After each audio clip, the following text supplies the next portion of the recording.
Buenas tardes a todos. Soy el Padre Luis Montes, misionero del Instituto del Oro Encarnado, una congregación nueva fundada en Argentina en el año 1984.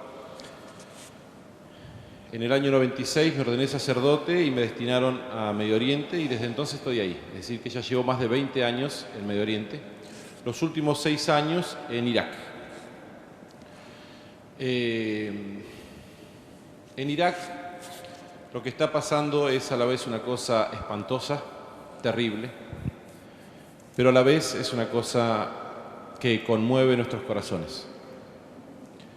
En todo hombre hay una lucha en su corazón entre Dios, que intenta llevarlo a la salvación, y el demonio, que intenta apartarlo para que se condene. Y esto ocurre en todos nosotros.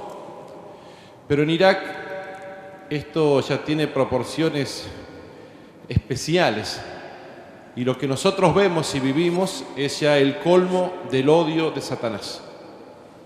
Es el colmo del odio de Satanás, que se ceba en el hombre intentando dañar a Dios. Por eso les digo, vemos algo que decía San Agustín, ¿no? La iglesia peregrina en el mundo entre las persecuciones de los hombres y los consuelos de Dios. Voy a empezar contándoles una historia que yo tengo, a la cual tengo especial cariño, y es la historia de una niña de 13 años que fue martirizada. En Irak nosotros tenemos mártires todo el tiempo. Es decir, que cuando yo cuento esta historia que ocurrió el 31 de octubre del año 2010, estamos hablando de un martirio viejo.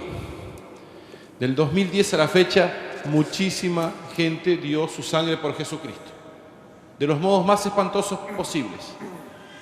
Muchísima gente fue torturada y asesinada. Muchísimos cristianos fueron asesinados solamente por ser cristianos. Pero la historia de Cristina para mí tiene un valor especial que ya les voy a explicar, por lo cual es para mí como un símbolo de lo que es la iglesia en esos países perseguidos. Cristina ese domingo le dijo a la madre: vamos a la misa.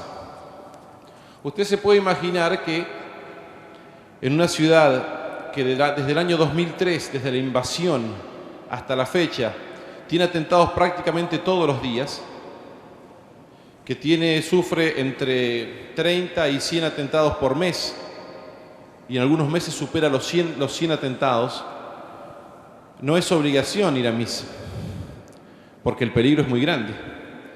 Pero Cristina no se andaba midiendo en eso, y le dijo a la mamá: vamos a misa porque es domingo. Y Cristina va con su mamá. Quedó el hermanito Gerges, más chico, en la casa porque estaba enfermo, y el papá estaba trabajando, así que tampoco pudo ir. Pero en realidad había un tercer miembro de la familia que estaba yendo a misa, y era Katrina, que en ese momento estaba en el seno de su madre porque la mamá estaba embarazada. Así que van ellos tres a la misa. Llegan a la iglesia, Nuestra Señora de la Salvación, que es la iglesia catedral siro-católica, y cuando están afuera de la iglesia, ya en el predio de la iglesia, pero no dentro del templo, la mamá se detiene enfrente de una gruta de la Virgen de Lourdes, que todavía está ahí, a rezar, porque ella me contó, me dice: sentí mucho miedo.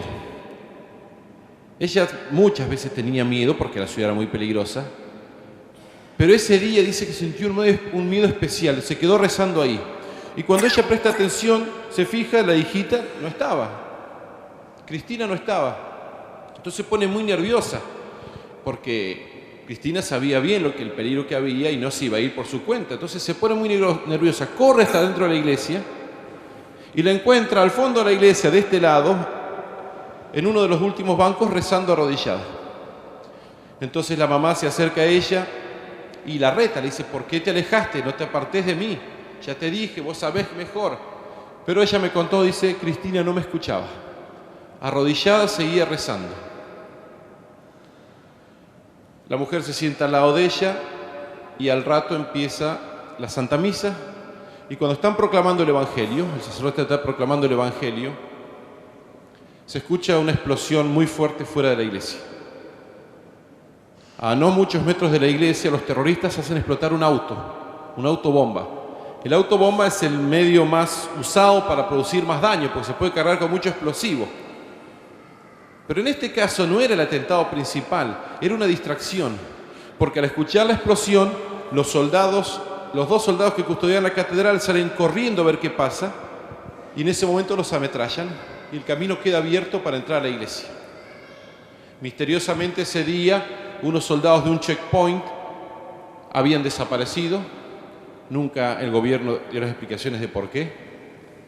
Y entonces los soldados, estos terroristas, que eran 4, encuentran el camino abierto después de ametrallar a los 2 guardias cristianos de la catedral. Uno de ellos quedó herido, entonces se hizo explotar fuera de la iglesia y entraron 3. La puerta de la iglesia son altas como estas, entonces empezaron a tirar granadas a la puerta hasta que la puerta se rompe y ahí entran en la iglesia. Ahora ustedes imagínense lo que era la gente dentro de la iglesia. Se calcula que había 200 personas. La gente que escucha una explosión muy grande afuera, una explosión que rompe todos los vidrios de la catedral. Inmediatamente escuchan disparos, escuchan otra explosión pegada a la puerta y después las granadas que derrumban la puerta. Muchísima gente logró escapar hacia adelante a la sacristía que estaba ahí y por eso se salvaron, pero muchos no llegaron a hacerlo. Entre ellos estaba Cristina y la mamá.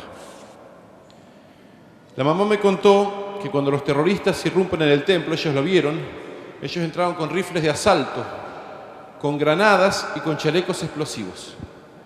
¿Sí? El mensaje era claro, ellos venían a matar. Y dice que Cristina los miró, estaría a unos 10 metros, pues ella estaba casi al fondo, y dice, Cristina los miró a ellos, me miró a mí y me dijo, no tengas miedo. Dice, me miró de vuelta, me dijo, si me querés, no tengas miedo, y me abrazó.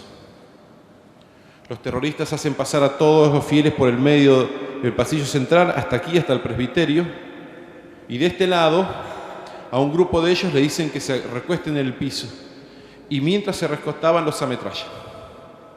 Cristina es una de las primeras en caer muerta. Una bala así, en el corazón de una niña de 13 años. Cae, estaba muerta antes de tocar el piso. La mamá que estaba al lado también tendría que haber muerto, porque es una ametralladora, mata a todos. Pero había una señora detrás. Entonces la señora cae muerta encima de ella y la mamá se queda tirada en el piso, calladita, durante 4 horas para que piensen que esté muerta y no la rematen. Y ahora ustedes imagínense esas 4 horas. La señora en el piso, tapada por el cadáver de una mujer, rodeada de cadáveres, en un charco espantoso de sangre, con su hija de 13 años muerta al lado. Encima me contó, dice, yo estaba muy nerviosa porque yo tenía mucho miedo porque los aires acondicionados, en Bagdad la temperatura es muy alta, ¿no? Todos los años supera los 50 grados centígrados, casi todos los años supera los 55 grados centígrados. Entonces los aires acondicionados que fueron rotos por la metralla, echaban el gas hacia donde estaba ella. Y ella tenía mucho miedo por su embarazo, ese gas es tóxico. Así que encima tuvo que quedarse ahí ante el peligro que significaba ese gas para su embarazo. Finalmente, después de 4 horas, el ejército se dignó entrar, matar a los terroristas. Y ella se salvó. Katrina, la bebé que estaba en su seno, también se salvó. Yo la conocí, es una chica encantadora, es una dinamita ahí en la casa. ¿Por qué cuento esta historia? Porque les digo, hay historias mucho más duras que esta, ¿no? Hay historias de mujeres que el Estado Islámico le ha robado a su niña de 5 años. Hay historias de niños crucificados vivos. Hay historias de niños enterrados vivos para que sufran más mientras mueren. Hay historia de cientos de personas, incluyendo mujeres y niños decapitados. Pero ¿por qué esta historia, que es martirio viejo, como les digo, a mí me llama tanto la atención? Por empezar, porque uno no elige a sus mártires, los mártires nos eligen a nosotros. En el año 2014 habíamos preparado a algunos niños para catecismo y entre esos niños estaba Gerges, el hermanito menor de Cristina, que ese día no ha habido misa, y vino a prepararse a nuestra iglesia para recibir la Sagrada Comunión.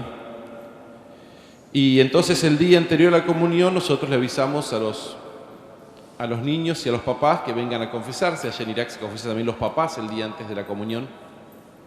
Y ahí vino la mamá de Cristina y después de confesarse me contó su historia. Y esta historia me impactó desde el principio, a tal punto de que yo llevo la imagen de Cristina siempre conmigo. Y le he pedido tantísimas cosas y me las ha concedido. Cuando yo necesito algo de un santo, le pido a ella. Por eso les digo, uno no elige a sus mártires, ella me eligió. ¿Por qué cuento esta historia? Porque es un símbolo de lo que es el pueblo iraquí. El pueblo iraquí no se destaca en cosas humanas. Díganme ustedes si alguno sabe qué premio Nobel iraquí hay. Ni futbolistas tienen. Pero Irak se destaca por la fuerza que Dios le da a sus hijos. Por lo cual una niña de 13 años mira la muerte a la cara y no tiembla. Los papeles parecían invertidos. La madre parecía niña y la niña parecía madre. Piensen las mamás de acá, ¿no? ¿Qué pasaría en una situación así? Instintivamente tratarían de defender a su niña. Un gesto inútil, ¿no? Contra una ametralladora no sirve un abrazo, pero es un gesto instintivo. Pero en este caso fue al revés. La niña se mantuvo calma y le dio fuerzas a su madre. Y además se produce un diálogo muy extraño.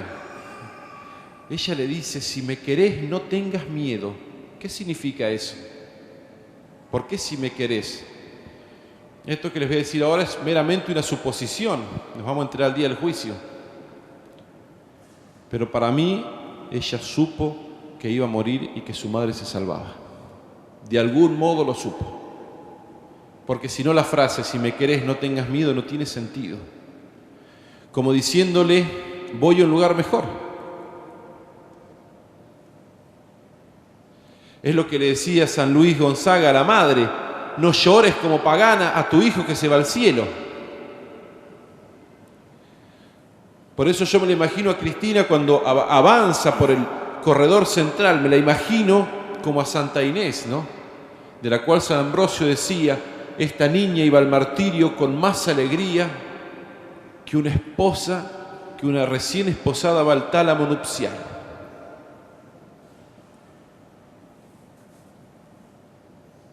Pero la historia no termina acá.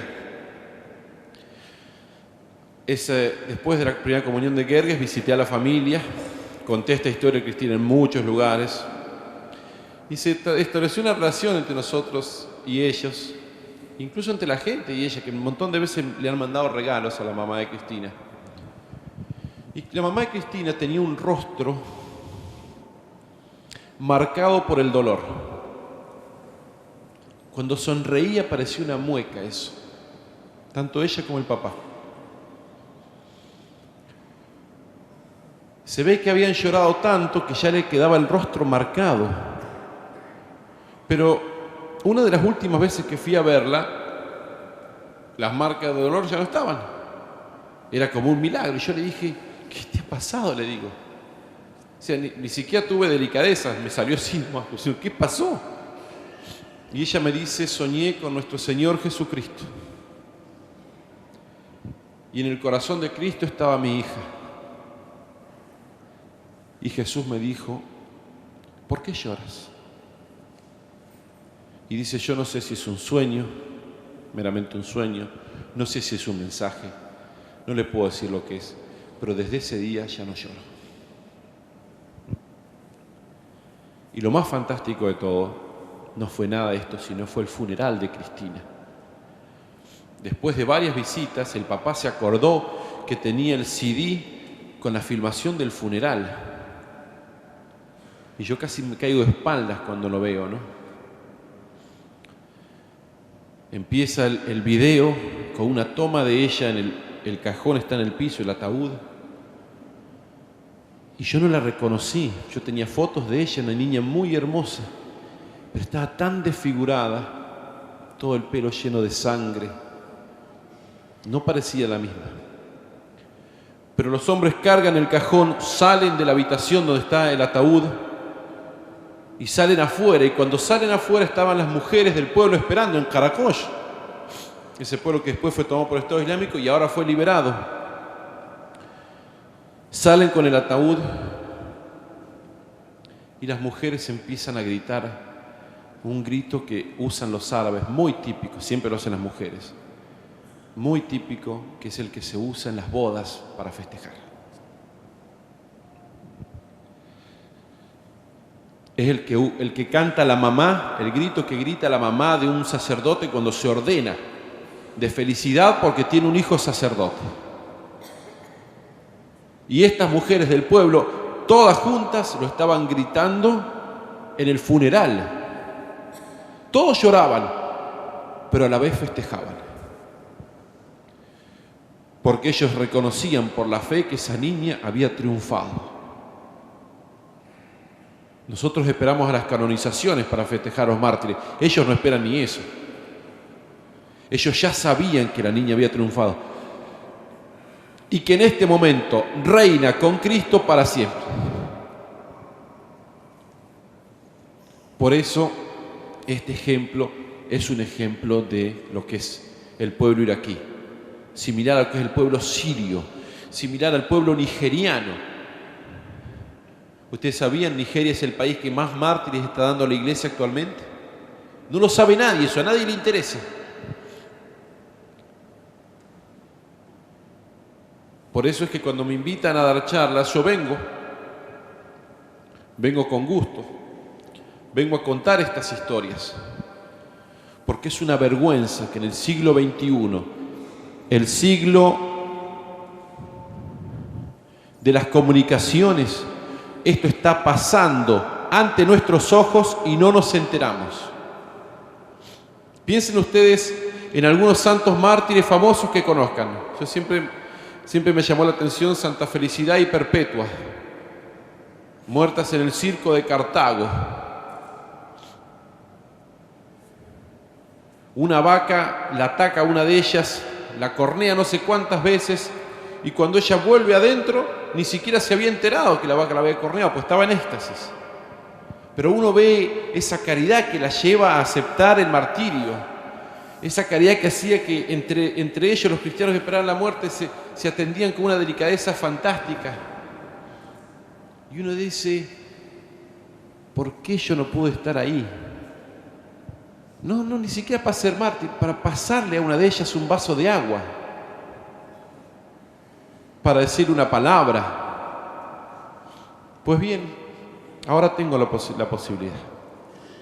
Porque en este momento tenemos a Felicidades y Perpetuas que están siendo asesinadas por ser cristianas.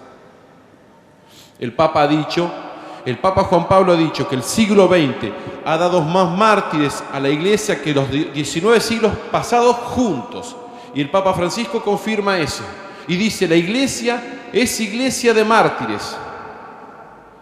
Piensen la vergüenza que va a significar nuestra generación en el futuro cuando se diga, ellos podrían haber sabido lo que estaba pasando y no les interesó.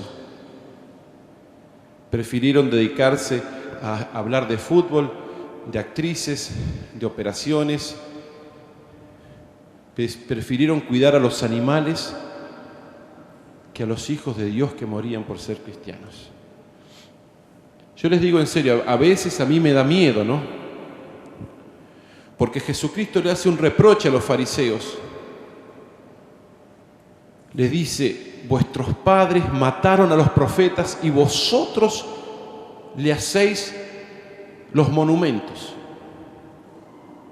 Y esos mismos que hacían los monumentos, que honraban a los mártires profetas, mataron al Hijo de Dios, al mártir por excelencia.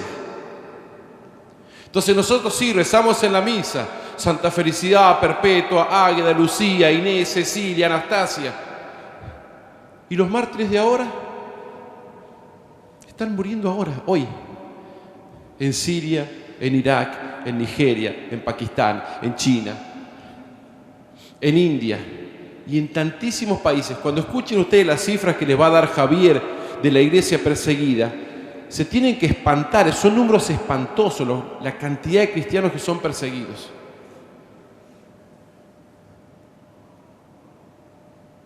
Por eso yo jamás me voy a cansar de hablar de los mártires. Jamás me voy a cansar de venir donde tenga que venir, viajar donde tenga que viajar, para hablar de los mártires del siglo XXI, los mártires que hoy están dando su vida por nosotros. Y ya les digo, la muerte de Cristina fue casi sin dolor. Pero piensen en los niños crucificados, en las personas quemadas vivas, en las personas, incluyendo niños, enterrados vivos, en las personas que mataron delante de sus padres. Porque todo eso es cierto y todo eso está pasando ahora.